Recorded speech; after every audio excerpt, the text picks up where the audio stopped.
आजकल का जनरेशन का गीत है। पहले का जमाना में गीत गो नहीं होके तो पूरा परिवार एक साथे बैठ के सुन लेवे, लेकिन आज के जमाना में ऐसा नौबत आ गई बा कि बिना हेडफोन ईयरफोन के कवनो गुंजाइश नहीं खे। अगर गलती से गाना बाज गई बंद करे से पहले घरे में कोई सुन ले तो अरे क्या बनावत हुए। अब समझ ल कि इतनी शर्मिंदगी महसूस होगी जौना कोनो हद हिसाब नहीं बा। पहले के जमाना में लोग गाँव दादा चाचा लोग छुएला, जैसे अमवा के मोजरा से रस छुएला। बहारों फूल बरसाओ मेरा महबूब आया है, गेहुआ के बाल पाकी अमवा मोजरी गईले, खेतवा में झुमेला रहरिया होके पियला भैया गुलरी के फूल। यही कुल गीत चले, लेकिन आजकल का कुछ और आवत है। जनरेशन में का बजा दूल्हा लोगन पीछे पीछे बारात लेके चलत हो, डीजे वाला आगे हो जाते हो, और जब आगे हो जाते हो तो स्टार्ट करत हो वही गीत स्टार्ट करत हो कि याद कर जहिया कुमार रहलो पियला से पहले हमार। हाँ यह कुल बजत है। अब सोचा कि लड़का तोहरे के पापा कहता बियाहो भैला के बाद नहीं घर बच्चे वाला आवे आवे कहता यारवा सौखी हो घरे इतने ना तो पुदीना लेके पहुंचियो जाता है। गर्मी के दिन बढ़लेगा। हाँ ऐसा नहीं तनी कुल नौका 9 दिन पुरनका 100 दिन कहल जाला। आजकल का ऐसा संगीत है। हाँ एगो गौया गादलन की ठलाली से रोटी बोल के आजकल के लड़का भतवे में सान के खा जाता है। आजकल का तू कहिया कहवा। अरे हम पुराना जमाना खाई थी वो ठलाली खायल जाले अनाराम चाटल जाले। एक हक से हमरा में महाज्ञानी वाला अब सोचा कि याद कर जहिया कुआर रहलू पियवा से पहले हमार रहलू ये गीत बजी तो दूल्हा का दिल पका गुजरी। दूल्हा ये सोचिए कि लगता कि अब हम ना कहो गवैया कंफ्यूजिया देत हो दूल्हा लोग कंफ्यूज हो जाता हो कि का करी।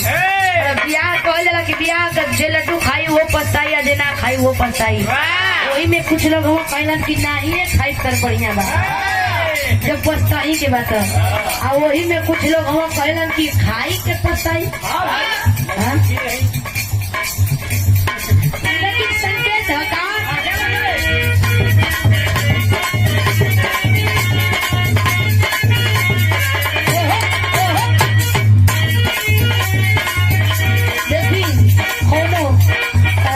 लड़की कह दिया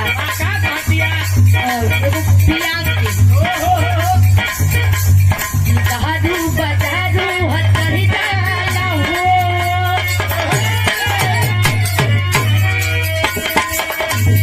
बहादुर बजारू हथरी डाला हो तक तने के नियत बिगड़ डाला हो तक तने के नियत बिगड़ डाला हो।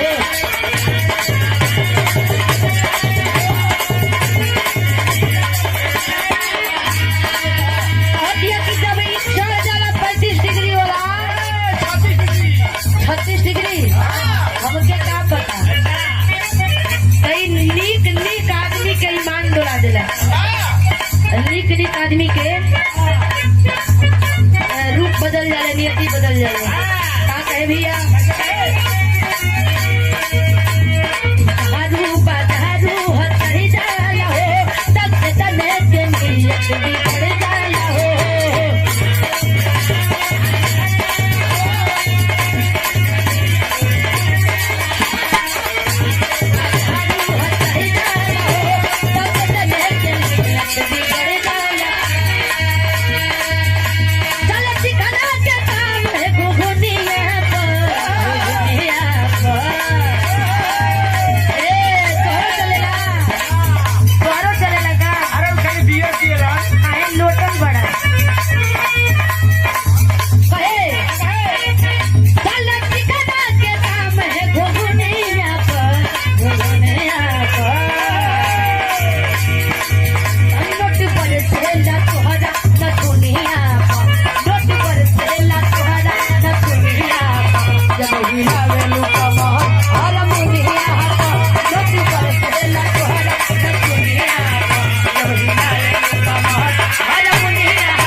रिश्ता चलत हो नयका जनरेशन का जवन हो कहिया कि पुरनका दादा लोगन कहिया कि विराह कर दे तो कहिया बा नाच होई हमारे तना संगी साथी आवत हो नाच न देखिया कि विराह डीजे पर नाच होई वो कुलाए आए करे न से विराह होला ए भैया तो आजकल का जनरेशन में ये ढेर चलल बा नचनिया कोनो आइल बाड़ी नाचे बजे नर्तकी लोगन कहे के बता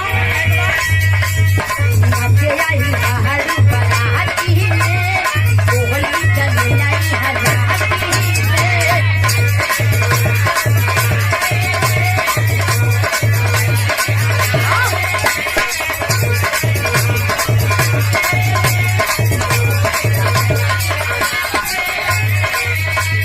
नाचे आई बाहर बराती में कोहली चले आई हराती में मिलई को कमरिया तभी कमरिया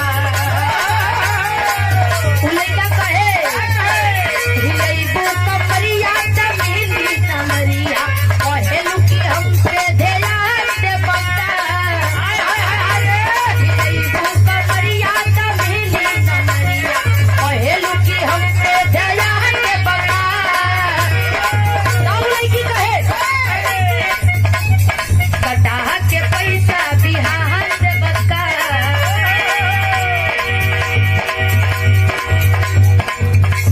और ये देखें बराती मालिक बराती पक्ष से आप गार्जियन महोदय गुड्डू सिंह जी मापतपुर से आप जी के द्वारा 100 रुपए का सम्मान पौने बाती पर भैया